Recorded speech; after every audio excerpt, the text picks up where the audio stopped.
आज हम एक बहुत ही मुश्किल लेकिन बेहद ज़रूरी मुद्दे पर बात करने वाले हैं। भारत में छात्रों का मानसिक स्वास्थ्य और आत्महत्या। ये एक संवेदनशील विषय है, इसलिए चलिए इस बातचीत को बहुत ध्यान से शुरू करते हैं। आगे बढ़ने से पहले एक बात साफ कर देना जरूरी है। इस बातचीत में हम आत्महत्या और मानसिक स्वास्थ्य जैसे विषयों को छुएंगे। अगर आपको किसी भी पल ये सब सुनना भारी लगे तो प्लीज एक ब्रेक लीजिए। मदद के लिए हेल्पलाइन नंबर्स मौजूद हैं और आपकी अपनी मानसिक शांति सबसे पहले आती है। 28 ये सिर्फ एक नंबर नहीं है, ये उन छात्रों की संख्या है जो भारत में हर रोज अपनी जान ले लेते हैं। सोचिए, हर एक दिन। ये एक ऐसी सच्चाई है जिसे हम और नजरअंदाज नहीं कर सकते। तो छात्रों के इस संकट की गहराई को समझने के लिए यह जरूरी है कि हम पहले पूरे देश में आत्महत्या की बड़ी तस्वीर को देखें। देखिए, जब हम पूरे देश की बात करते हैं तो आत्महत्या के पीछे कई वजहें होती हैं, लेकिन लिस्ट में सबसे ऊपर हैं पारिवारिक समस्याएं और लंबी बीमारियां।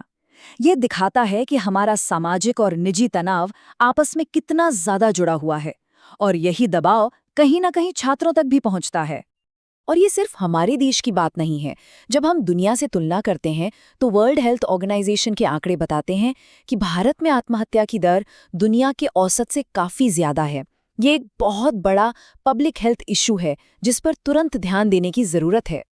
तो ये समस्या आखिर छात्रों के लिए इतनी बड़ी क्यों बन जाती है? आइए अब सीधे उन दबावों पर फोकस करते हैं जो खास तौर पर भारत के छात्र झेलते हैं।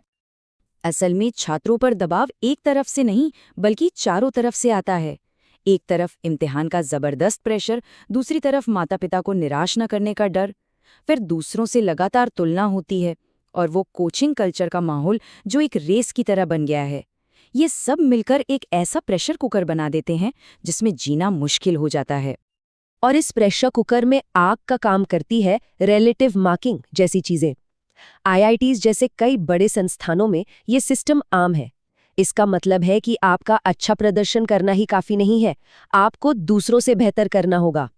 ये एक दूसरे से सीखने की भावना को खत्म करके एक गला काट कंपटीशन पैदा करती है, जहां किसी और की जीत आपको अपनी हार लगने लगती है। और यहीं से जन्म लेती है जिसे हम टॉपर समस्या कह सकते हैं। सोचिए उन छात्रों के बारे में जो अपने स्कूल में हमेशा अव्वल आते थे। जब वो किसी बड़े कॉलेज में पहुंचते हैं तो वो अचानक हजारों टॉपर्स की भीड़ में खो जाते हैं। पहली बार असफलता का सामना उनके आत्मसम्मान को तोड़कर रख देता है, और धीरे धीरे ये सोच बन जाती है कि मार्क्स ही सब कुछ है। एक खराब रिजल्ट का मतलब जिंदगी का अंत। ये एक बहुत ही खतरनाक मानसिकता है जो बहुत आम हो चुकी है।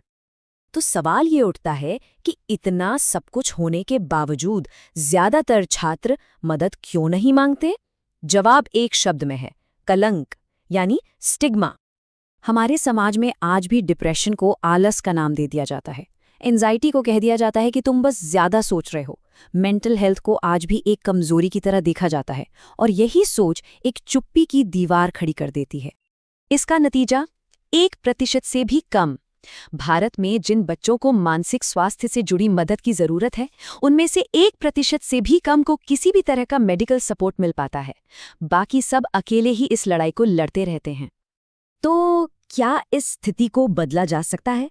बिल्कुल, लेकिन ये जिम्मेदारी किसी एक की नहीं है, ये हम सब की साझा जिम्मेदारी है।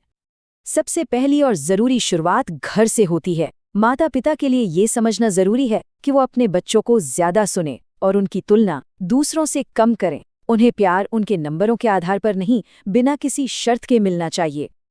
इसी तरह शिक्षकों की भी बहुत बड़ी भूमिका है। उनका ध्यान सिर्फ नंबर दिलवाने पर नहीं बल्कि छात्रों को ये सिखाने पर होना चाहिए कि असफलता जिंदगी का एक हिस्सा है, अंत नहीं। कोई एक इम्तिहान किसी की पूरी जिंदगी तय नहीं कर सकता। और बात करते हैं दोस्तों की। अगर आपका कोई दोस्त अचानक सबसे अलग थलग रहने लगे या बार बार कहे कि मैं हर चीज से थक गया हूं, तो प्लीज इसे हल्के में मत लीजिए। ये मदद के लिए एक पुकार हो सकती है। और आखिर में उन सभी छात्रों के लिए जो इस दबाव को महसूस कर रहे हैं, बस एक बात याद रखिए, आपकी जिंदगी किसी भी इम्तिहान, किसी भी रैंक या किसी की भी उम्मीदों से कहीं ज्यादा बड़ी और कीमती है। और सबसे जरूरी बात, मदद मांगना कमजोरी नहीं है, ये हिम्मत का सबसे बड़ा सबूत है। ये इस पूरी सोच को बदल देता है कि आपको अकेले ही सब कुछ सहना है। ये कुछ हेल्पलाइन नंबर्स हैं। ये सेवाएं पूरी तरह से गोपनीय होती हैं और आपकी मदद के लिए हमेशा मौजूद हैं। किसी से बात करना एक जान बचा सकता है, और कभी-कभी वो जान अपनी ही होती है। अगर आप ये सब सुन रहे हैं और अंदर से बहुत टूटा हुआ महसूस कर रहे हैं, तो बस इतना याद रखिएगा कि हर मुश्किल दौर गुजर जाता है। ये भी गुजर जाएगा। आपकी कहानी अभी खत्म नहीं हुई है। आपकी जिंदगी बहुत मायने रखती है और मदद हमेशा मौजूद है।